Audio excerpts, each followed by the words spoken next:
Hello students, this is Dr. Ranjini, Assistant Professor in Biotechnology. Welcome to e-learning sessions in Immunology. Today we learn about antigens. Antigens are any molecule that can be specifically recognized by adaptive elements of the immune system, that is B cells or T cells or both. It's a substance which can activate the adaptive immune system, which are mediated by either B cells or the T cells. So that substance produces a specific immune response when it is introduced into the tissues of animal that can react specifically with the products of that immune response, namely antibodies or sensitized T cells known as antigens. These antigens are referred as immunogens or antigens. We will be learning about the difference between immunogens and antigens in the next coming slide. First we'll know the features of the antigens. So these antigens are large proteinaceous molecules with complex structure and molecular weight more than 10,000 Dalton. Some antigens are polysaccharide and few are glycoproteins, that is the protein complexed with carbohydrate, or nucleoprotein, that is nucleic acid with the protein. So in all this we'll find the complexing of protein with either carbohydrates or the nucleic acids. Antigens are found on the surface of the viruses, and all cells including bacteria like microorganisms and human cells on their surface will find these antigens. The exact chemical structure of each of the cell's antigens is determined by the genetic information on its DNA. Bacteria can have antigens on capsules, cell walls, and even flagella. Many microorganisms have several different antigens somewhere on their surface. Next, we will know about the difference between immunogens and antigens, and the terms like immunogenicity and antigenicity. Immunogens are the substances which will activate, or they have the ability to induce the activation of either B cells or the T cells, finally leading to the activation of humoral immune response or the cell-mediated immune response, or both. So such type of the foreign substance is called as immunogen, and the process is called immunogenicity. Next is antigens. Antigens are the substances have the ability to combine specifically with the final products of the humoral immune response and the cell-mediated immune response. That means antigenicity can cross-link the final products of humoral and cell-mediated immunity. The final products of humoral immune response is antibody, and the final product of cell-mediated immune response is the cell cytotoxicity by activating cell surface receptors. Apart from this, we will come across with another molecule, that is hapten. Haptens are the small molecules which are antigenic, but they are not immunogenic. That means these are antigenic, can interact or cross-link the final products of humoral and cell-mediated immunity, but they fail to activate the humoral immune response and the cell-mediated immune response. So these terms are very important as far as your short notes are concerned in your examination. Next, we'll move on to the types of antigens. Based on their route of causing the infection or the activating the immune reaction, these are classified into exogenous antigens and endogenous antigens. Exogenous antigens enter the host from the exterior in the form of microorganism like infection or the pollens, drugs, or the pollutants. These antigens are responsible for the various diseases ranging from infectious disease to immunologically mediated diseases in case of man like bronchial asthma. So these exogenous antigen enter inside the organism, host organism, and they cause the infection. Endogenous antigens are found within the individual. They are present within the individual. And these are classified further as xenogenic antigens, autologous antigens, and allogenic antigens. First, we'll know about xenogenic antigens. Xenogenic antigens are also known as heteroantigens. It's an antigen common to the members of one species, but not to members of other species. Generally, immune system does not produce any antibody against the self antigens. But antibodies which are produced by the body against the foreign substance will be interacting with the antigen of the host organism, will be interacting with the host antigen.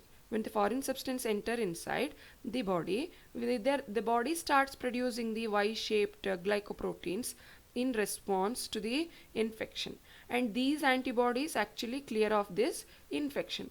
But sometimes these antibodies can interact with the host antigen because this foreign substance shares the structural similarity with the host antigen. Such type of antigens are called as xenogenic antigens. Such type of antigens are called xenogenic antigens. The surface molecules or antigens that are attacked by the self antibodies are known as xenogenic antigens. Include cardiolipin antigen and Frostman antigen present on the cells of some organism show the similarity with the antigens present on the pneumococci and the salmonella bacteria. That means individual, when he is infected with pneumococci or the salmonella bacteria, his body produces the antibodies, and these antibodies will interact with the cardiolipin antigen or the Frostman antigen present within the body. So these antigens are heterogenetic antigens occurring in various unrelated species, mainly in organs, but they are absent in erythrocytes in case of guinea pig and horse. But sometimes only they are present in the erythrocyte, for example in the sheep, and occasionally in both, example chicken. So organs as well as the erythrocytes show these antigens. Next we will move on to the autologous antigens. Autologous antigens are antigens that were not exposed to immune system during development and are recognized as the foreign antigens.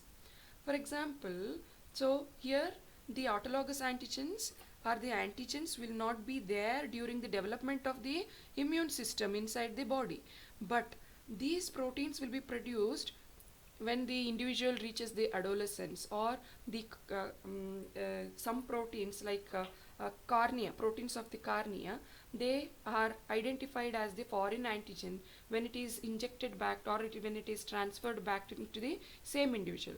Similarly, the antigens of the sperm proteins, which are usually the development of the sperms takes place during the adolescence, and immune cells never come across with the developing of the sperm cells. So the injecting back these sperm proteins into the same individual from which we have isolated will activate the immune reaction, and this type of antigens are called as the autologous antigens.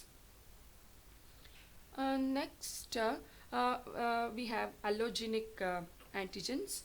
Allogenic antigens, antigens such as the blood group antigens or tissue antigens, which are under the control of the genes. So these genes control the production, or the usually antigens are nothing but the proteinaceous in nature. When they are produced, they are polymorphic in nature, and when they are polymorphic, antigens will exhibit the polymorphism and they will be present in the specific individual. For example, blood group containing individual containing blood group A as the antigen A, and that of the blood group B containing individual will be having the B antigen on its erythrocyte. A and B are different, slightly different in their structure because of the polymorphic nature of the gene. The exact matching of these antigens between the two individuals is not possible due to different combination of genes and the protein, and hence we'll find the activation of the immune reaction. Identical twins all alone show exact matching because of genetical similarity. Allogenic antigens are responsible for blood transfusion reactions and graft rejections between the individuals of the same species because of this allogenic antigen. So this is regarding the classification of antigen based on their route of entry, how they activate the immune reaction. Exogenous, endogenous. Endogenous again, xenogenic, autologous and allogenic.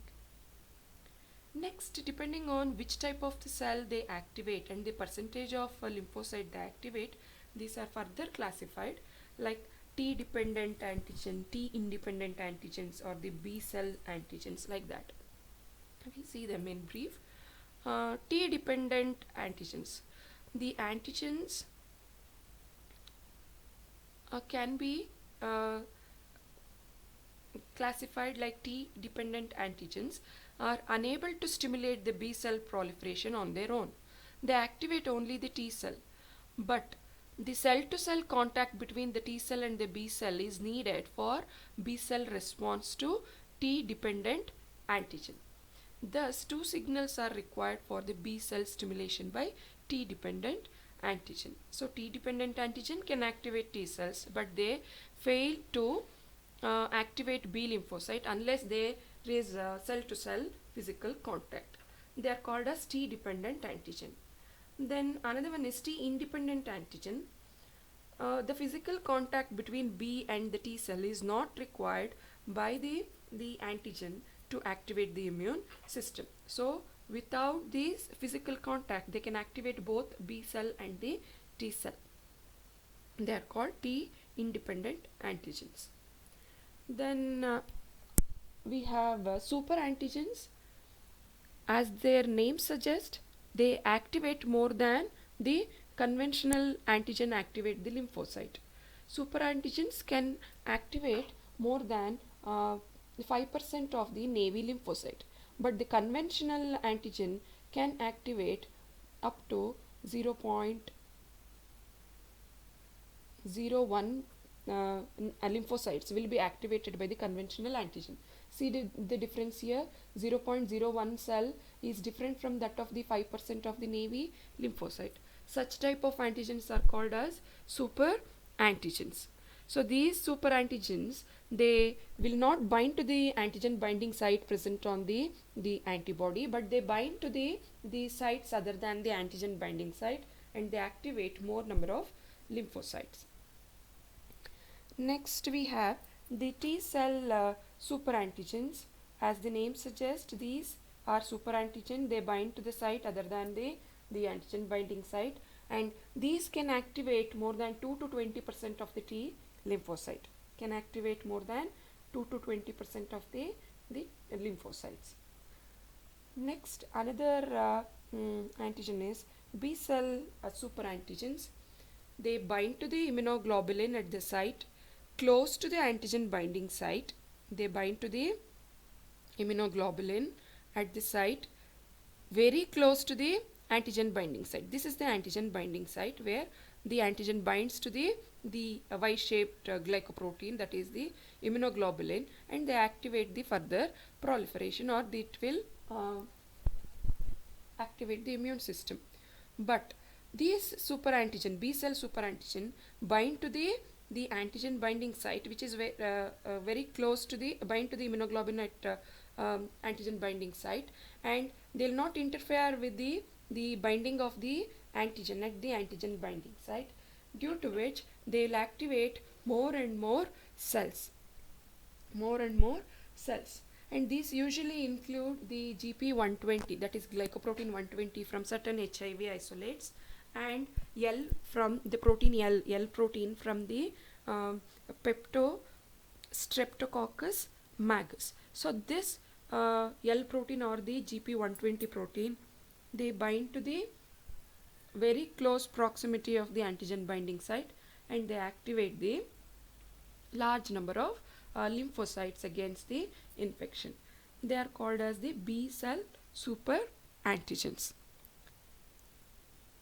So till now in this session you learned the definition of antigen, you learned the feature of antigen, you learned the feature of immunogen, you learned the definition of haptens, immunogenicity, antigenicity, and different types of antigens based on their route of activating the immune reaction, and also how they activate or cross-link the T cells and the B cells. I hope today you understood this session. Thank you.